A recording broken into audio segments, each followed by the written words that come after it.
Today we're unpacking one of the most epic, enduring, and honestly mysterious narratives in human history. We are talking about the ultimate transformation, how heaven's brightest, most magnificent angel fell from grace to become the prince of darkness. It's a story of absolute perfection corrupted, of cosmic rebellion, and we're going to dive deep into a fascinating theological debate at the heart of it all. Is this a literal historical account or highly symbolic language? We'll explore what the source texts actually say, how traditions have interpreted them, and the profound mysteries behind it all. All right, let's dive in. To really grasp the gravity of this transformation, we have to start with the names themselves. Before he was the enemy, he was Lucifer. This comes from Latin, and it beautifully translates to light bearer or morning star. It implies brilliance, glory, and purpose. But look at the stark contrast with the name he's known by today, Satan. This is a Hebrew word, and it simply means adversary or accuser.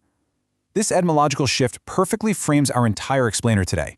It's not just a name change, it's a complete, tragic inversion of identity, from God's perfect creation to his ultimate enemy. So, here's our roadmap for today. We'll start with Section 1, Heaven's Brightest Angel, move into Section 2, The Spark of Rebellion, then Section 3, History versus Symbolism, and wrap up with Section 4, The Ultimate Theological Meaning. Section 1, Heaven's Brightest Angel. Before we even get to the fall, we have to talk about the immense height from which he fell. According to Christian tradition, long before humanity even existed, God created spiritual beings. Among them, Lucifer was exalted. He possessed extraordinary beauty and wisdom, and this is absolutely crucial. He was not created evil. He was created entirely good by God. Section 2, The Spark of Rebellion. Now, if God didn't create evil, how did darkness enter the picture? Well, the source texts point to a catalyst we're actually pretty familiar with. It's the concept of the misuse of free will, and specifically the very first sin, pride. Let's walk through the traditional chronological sequence of how this downfall happened. We start in Era 1, the creation of angels, where everything is just in perfect harmony. But then we hit Era 2, the sin of pride. Lucifer didn't just want honor, right? He wanted God's position. And this internal, subtle shift boils over into Era 3, a literal war in heaven. Christian tradition teaches that Lucifer didn't act alone. He persuaded other angels to join him in this massive cosmic conflict against the archangel Michael, which inevitably leads to Era 4, the expulsion from heaven, where Lucifer's rebellion decisively fails and he and his followers are cast out.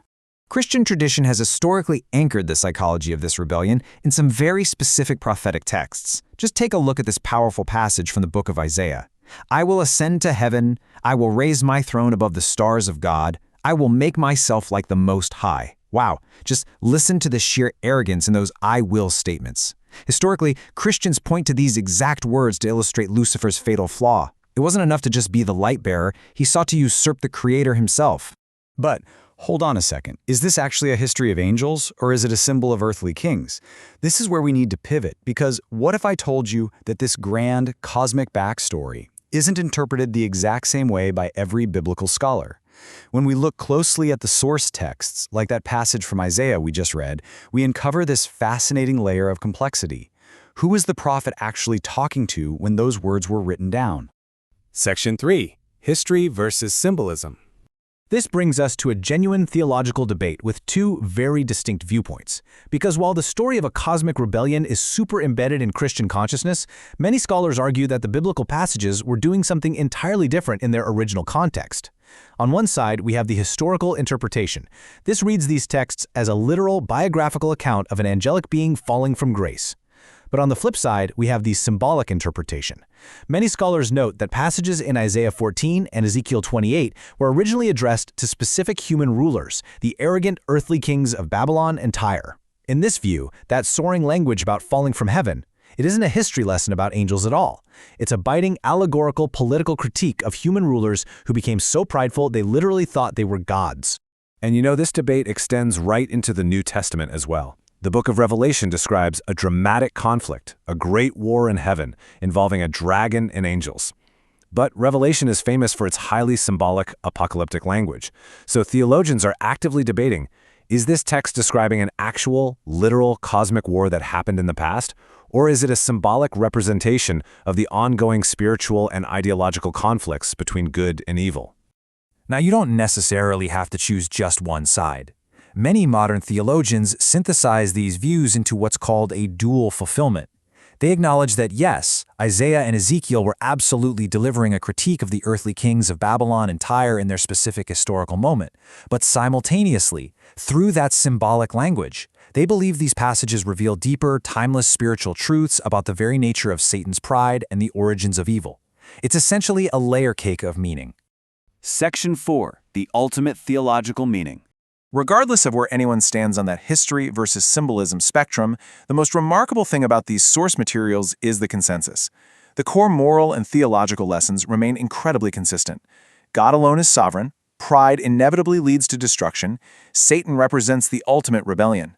And this next one is absolutely crucial. Good and evil are not equal forces. In foundational Christian doctrine, Satan is merely a created being. His power is limited and he is not God's equal. It's not some yin and yang battle of equals. God's kingdom will ultimately prevail.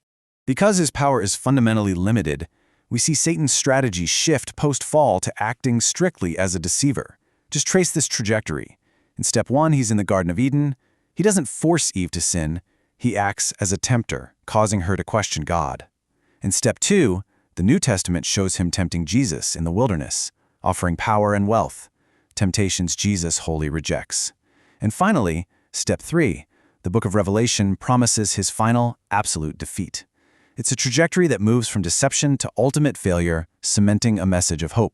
Which leaves us with this final, profound question to think about today. Does a story need to be historically literal to convey a universally true warning about power and pride?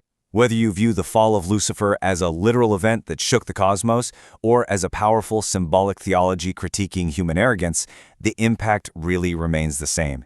It is a timeless, striking reminder of the dangers of elevating ourselves, the fragility of free will, and the enduring nature of human temptation. Thank you so much for joining me for this explainer. Keep asking questions and keep exploring the deeper meaning behind the text.